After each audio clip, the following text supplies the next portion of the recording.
Let's talk about the reality of living in America. America, man. Let's talk about the reality in 2025, how it is living in America right now. We're going to let the people rant, share their problems, the things that they don't like about this country. And this is why every single time I travel outside of this country and do a staycation, I like to tell the people, the locals, I like to tell them that, man, it's not what it seems. Because they always be like, oh, I want to go to America. And they're like, you the first person that ever talked about America like that. I'm like, yeah, I'm going to keep it real with you. Or even on Bigo. If y'all know what Bigo is, I used to go live every single day and I would speak to the African people there and tell them that they really come from luxury. Now, they might not have the economic luxuries that we have due to how strong our dollar is, right? That's all we got. But I'm talking about y'all got the animals. Y'all got herbs, crops, resources. Y'all travel on boat and that's normal life. Here, that's a flex. You see what I'm saying? But family, you already know what to do. And if you're brand new too, thumbs up this video so YouTube can push this content out. Smash subscribe to join the tribe. And ring the post notification bell as well. All right, let's get into it.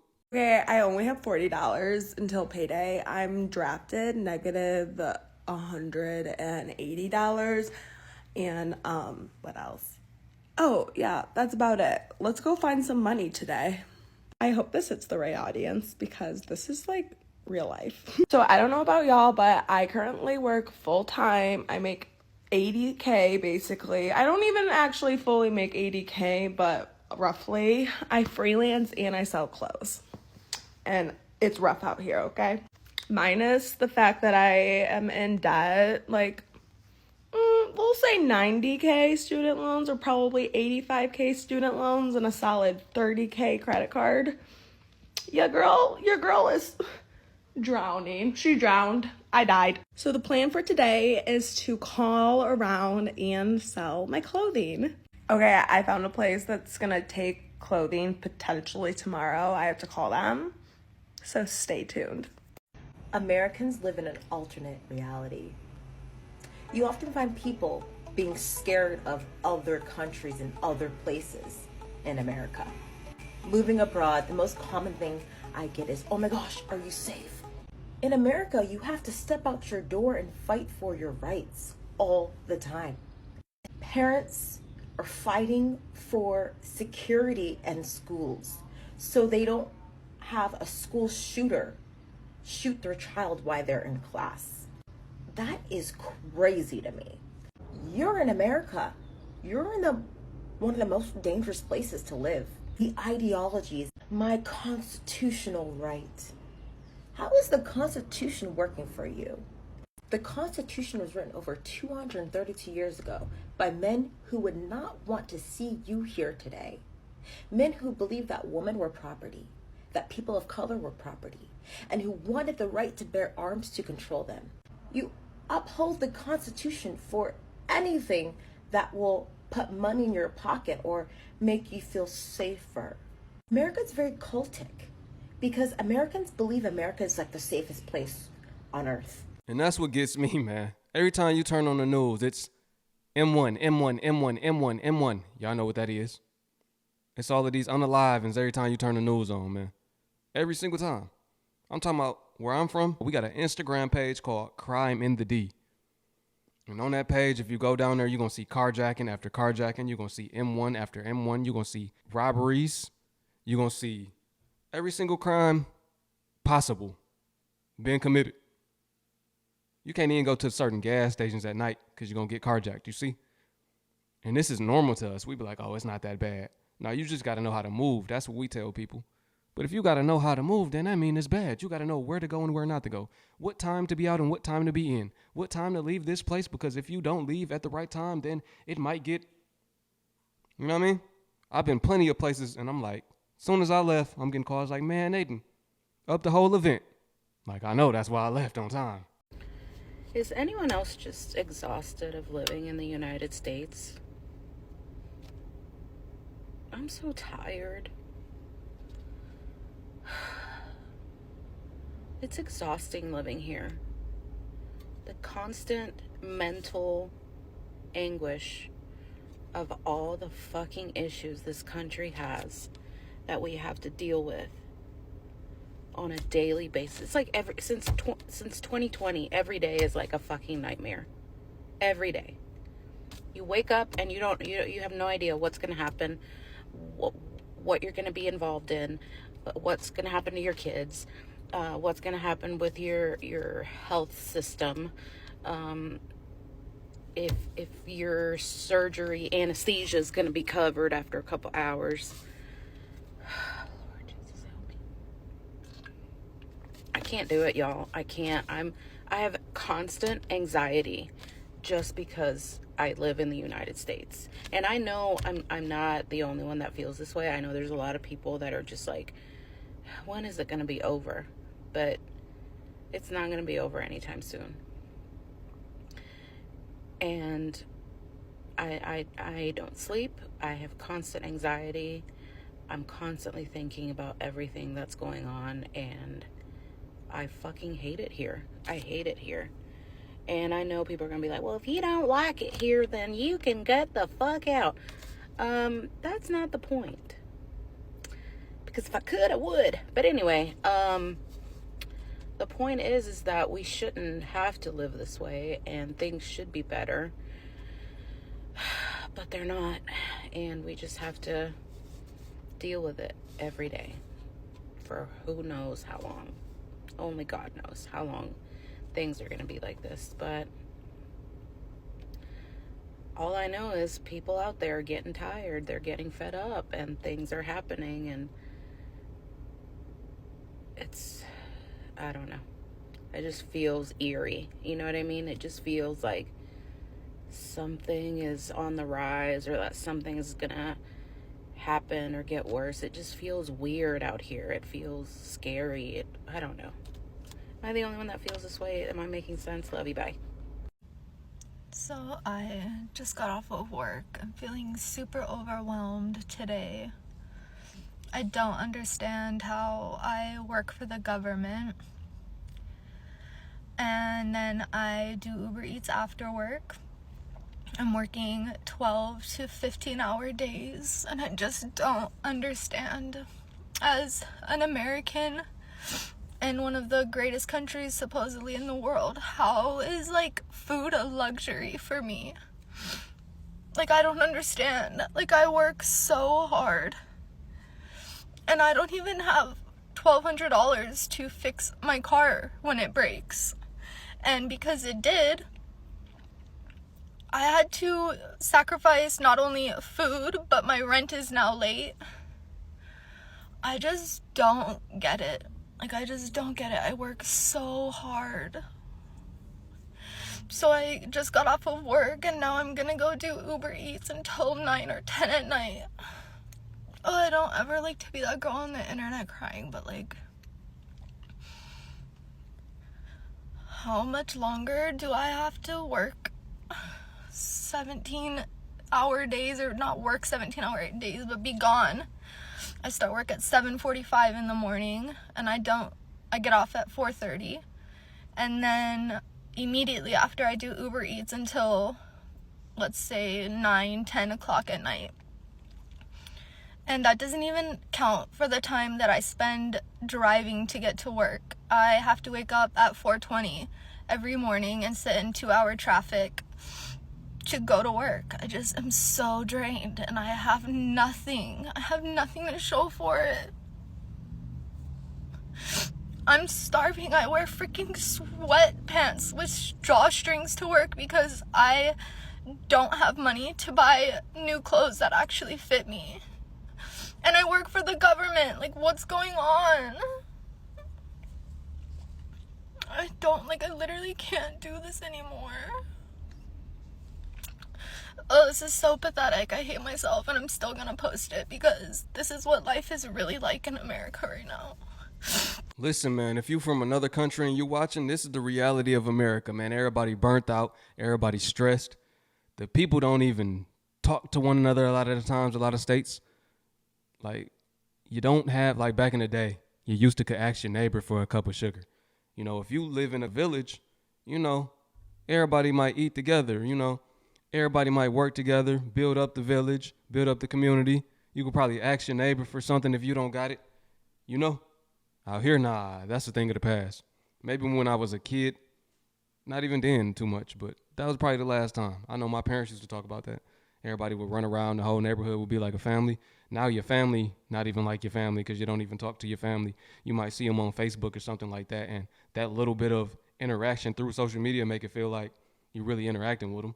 That's how they feel, so they won't even call you, won't contact you. I'm not saying everybody, but that's for a lot of people. Not only that, just look at the world. Every single day is new news about the collapse, the economy collapsing. People expecting to go back how it was. It's not going back to that. America done. Babylon is falling for real, for real, for real. One thing that I have been struggling so much with unlearning as a South African living in America is the fact that not everyone is out there to get you. You know, being born and raised in South Africa, you just know that you cannot announce certain things because there's people out there lurking. There's like village pilots, you know, um, and they're very strong and they somehow don't use the power that they have to, elevate themselves, but they use it to bring other people down. So it scares me to announce anything that's great that happens in my life. Like I just cannot, I'm not allowed to basically, because chances are that might be taken away from me.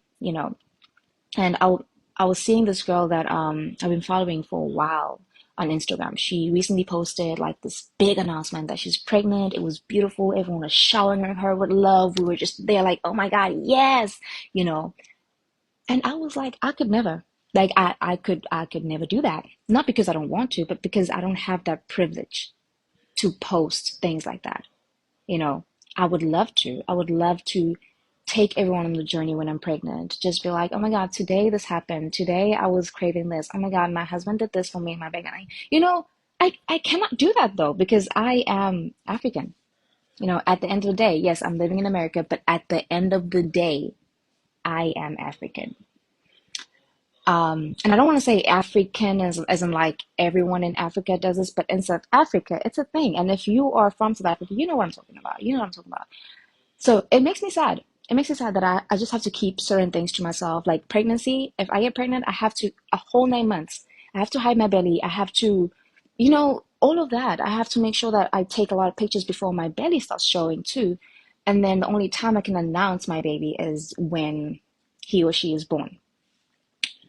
And so it's something that I would love to unlearn, but at the same time, like, I don't have that privilege to unlearn that. I have to keep it in my life, keep it at the back of my mind every time I want to announce something.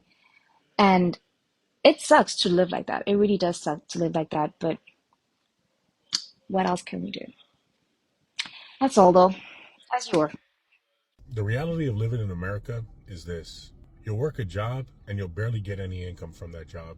And you have to choose between getting gas or food. Sometimes you might not even be able to afford either.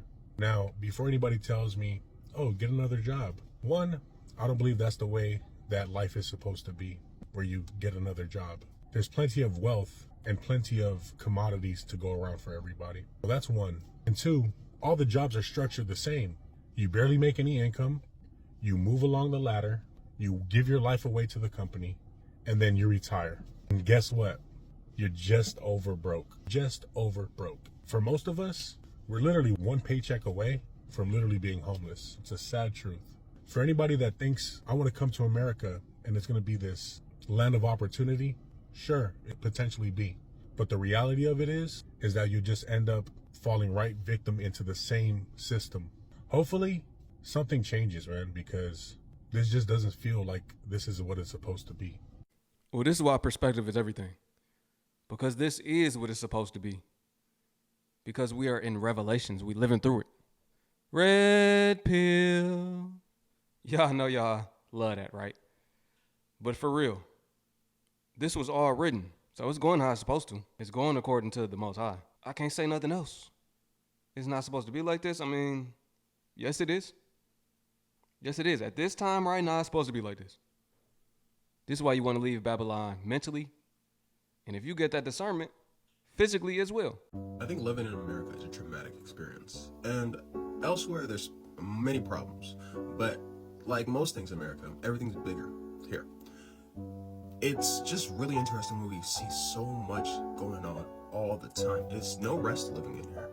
It's always something wild, whether it's like technocrats taking over the government, or we have these wildfires, or we have, a series of terrorists domestically grown attacking schools or blowing themselves up or making a political statement. It's so much divisiveness here. It's also just working till you have to just maintain. I feel like the America of old, or the America we grew up with, was a little bit more tame, or maybe we were a little bit more unaware to the problems that existed in this country. But as I get older, through my 20s, I'm like, wow, this is a wild country. And my countrymen are just as wild as the country is. There's no disconnect between this mass psychosis that's really being like pushed through the propaganda of like so many news stories to bombard the public with whatever else is going on behind the surface. Like, there's so much nefarious stuff going on, where there's like insurance companies doing what they do in the midst of this fiery landscape which has become California, or just anything else that's going on here. I feel like we don't get to breathe in a lot of senses of the world, compared to a lot of people in the world, and it's really wild to be here sometimes, and you just have to like take it in. But I think this is when you lean on community, who's around you, but also build community online, hence the importance of being able to talk to people who share a similar worldview as you. So if you don't understand, I decided I'm going to demonstrate to you what a day in my life looks like. So I was on schedule at work for about last 2 weeks. I didn't have a day off. I called in one day sick just so that I could stay in bed and sleep and just literally get back to my senses, because it's work, sleep, and that's it.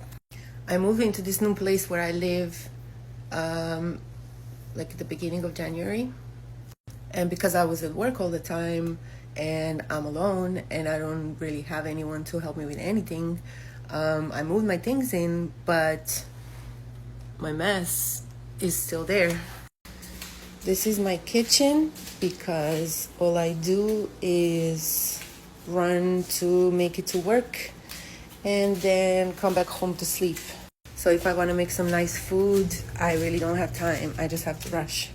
Today, I have to be at work at 3 p.m., so I was like, great. I have some time in the morning. Let me not be depressed in my bed in my fucking sleepy mess. And let me get ready to go to the pool. So I'm going to go to the pool by myself to sit there. Here is the lovely pool.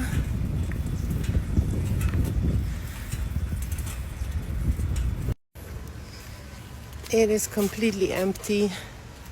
Nobody's never ever at this pool.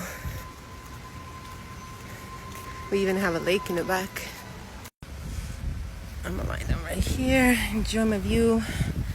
But what's all this view for when my daughter is back in Miami with her abusive dad? And I went to the court, I went to the school, I went to abusive shelter, I went to therapy. I went to so many places where pretty much everybody told me, I don't see the problem.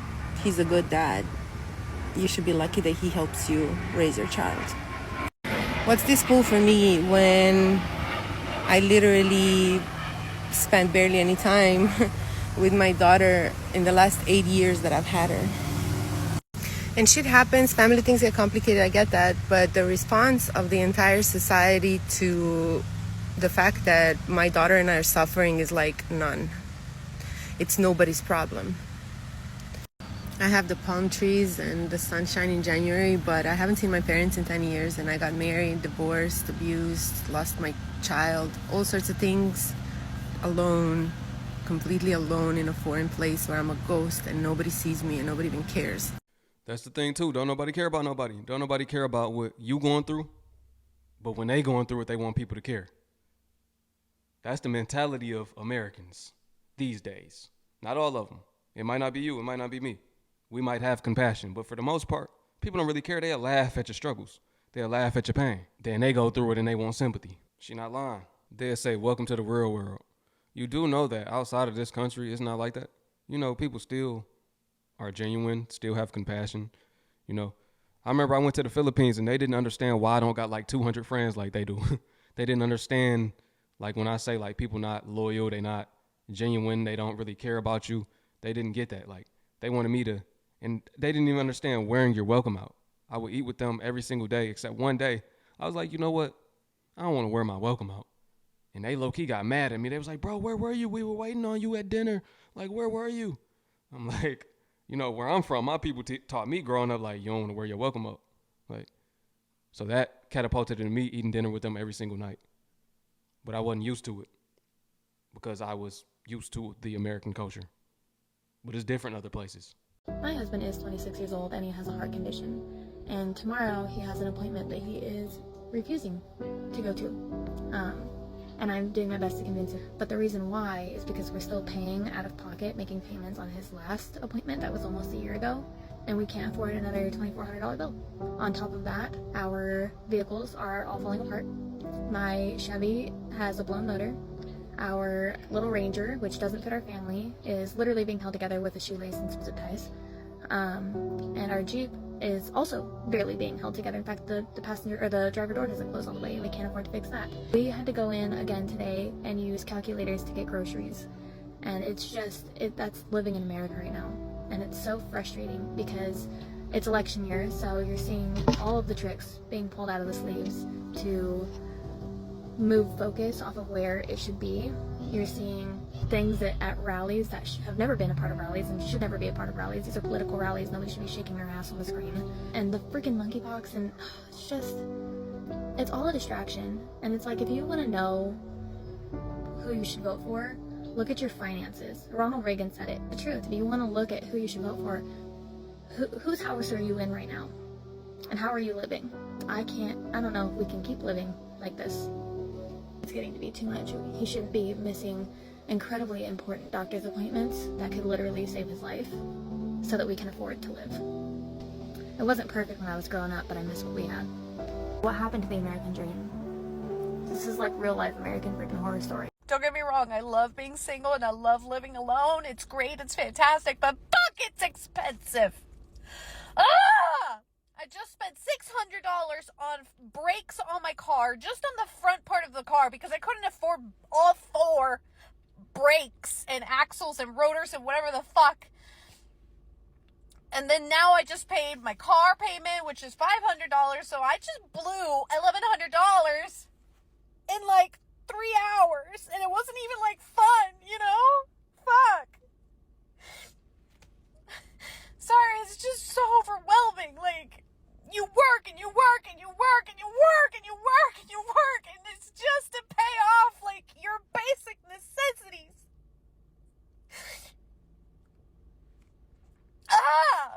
And you can't, like, in this city that I live in, public transport, please. If I were to do public transport, it's like asking to get rate, and I really shouldn't be crying because now I have to go to another work event, and now I'm gonna be all puffy.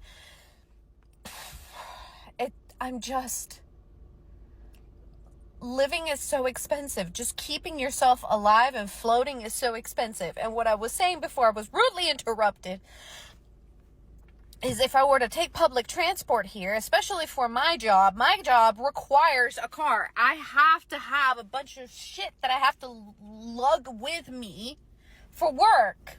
And I can't do that with public transport. I'm venting. Inflation sucks. Just living in America sucks. Living alone sucks. It's great, but it sucks. Because you have to front all the expenses by yourself. I need a husband just so that I can live. So we can split the bills. That's the thing. You might have peace, but it ain't peace if you're not financially secure. Because that $1,100, that's going to hurt. Those unexpected expenses always hurt. Then you just got to, just own up to it and just face it. You got to be like, man, all right, it is what it is, right? But dang, I didn't expect this. And when you don't got nobody to go half with you, then it's worse, right? See, People talking about 50-50 being a bad thing, but that's how you build a real empire, in my opinion. Y'all both building, right? Y'all both contributing to the common goal. And two, if something come up, then y'all can bust that price down. But when it's just you, what do? It's all on you. You got to take care of it. So she not lying. Family, if you made it to the end of the video, I appreciate you watching, man. Drop a comment below. Let me know what y'all think about this video. Let me know what your favorite part was, or just give your input. I want to read your mind, because I can't do it for real, so I can see it in the comments. Hey, if you made it to the end, you know I love you. I appreciate you. And to my Hebrew family, peace. Shalom. I'm going to catch y'all on the next one.